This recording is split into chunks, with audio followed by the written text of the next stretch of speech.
ထိုင်းကိုတရားမဝင်လမ်းကြောင်းကနေတက်လာတဲ့မြန်မာပြည်သား15ဦးရဲ့ရင်နှင်းပွဲရာဖြစ်ရက်ကဒီနေ့ရက်ချပူလီခရိုင်မှာဖြစ်သွားပါတယ်မြန်မာပြည်သား15ဦးတည်ဆောင်လာတဲ့ကားကဘိန်းပေါက်ပြီးတော့မှ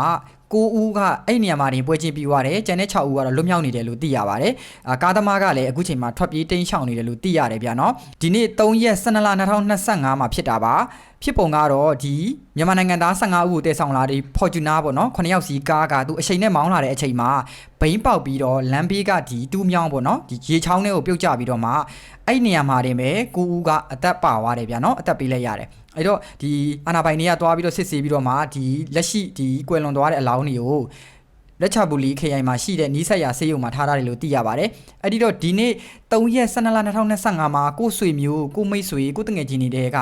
ပွဲစားနဲ့ထိုင်းနိုင်ငံတွေကိုတက်လာတဲ့သူတွေရှိလားပေါ့နော်သူတို့ကိုအမြန်ဆုံးဆက်သွယ်ကြည့်ပါလွတ်မြောက်သွားတဲ့6ယောက်လည်းရှိနေတယ်ဆိုတော့လေကျွန်တော်တို့ဒီသတင်းကိုကြားချင်းပဲလေတော်တော်လေးစိတ်မကောင်းဖြစ်ရပါတယ်ဒီလိုမျိုးဖြစ်ရမျိုးတွေကမကြာခဏဆိုသလိုဖြစ်တယ်ဗျတော်တော်လေးကိုမှဖြစ်တာပါအဲ့ဒါကြောင့်ထိုင်းနိုင်ငံကိုဖြစ်နိုင်မယ်ဆိုရင်လေ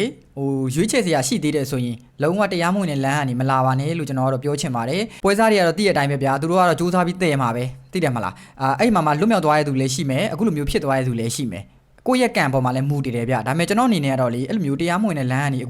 ခုဒီလိုကာလကြီးဒီလိုခေတ်ကာလကြီးမှာမလာစေချင်ဘူးဗျအရင်10စုနှစ်တရာလိုမျိုးလောလောကူလာလို့ရတဲ့အနေအထားတွေမဟုတ်ဘူးတော်တော်လေးကမှကြက်တယ်ဗျလမ်းကြောင်းကြီးလည်းတော်တော်ကြက်တယ်အခုလည်းသူတို့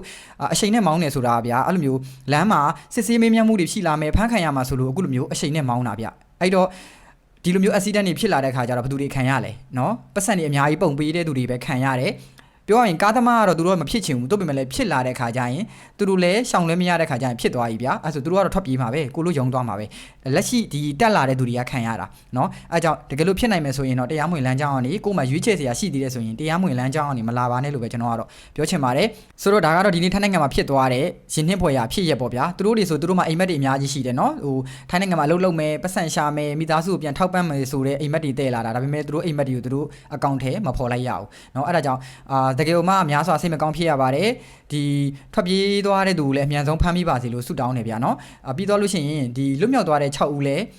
တက်တာပါစီပေါ့နော်သူတို့လည်းဒဏ်ရာတွေအများကြီးရသွားတယ်လို့ပြောတယ်ဒါကတော့ကျွန်တော်သိရတဲ့လောက်လေးကိုပြန်ပြီးတော့မှကျွန်တော်ရဲ့အကောက်ထဲရသူတွေကိုပြန်ပြီးတော့လာပြောပြပေးတာပါကျွန်တော်လည်းဆရာကြီးလည်းမဟုတ်ပါဘူးဗျာနော်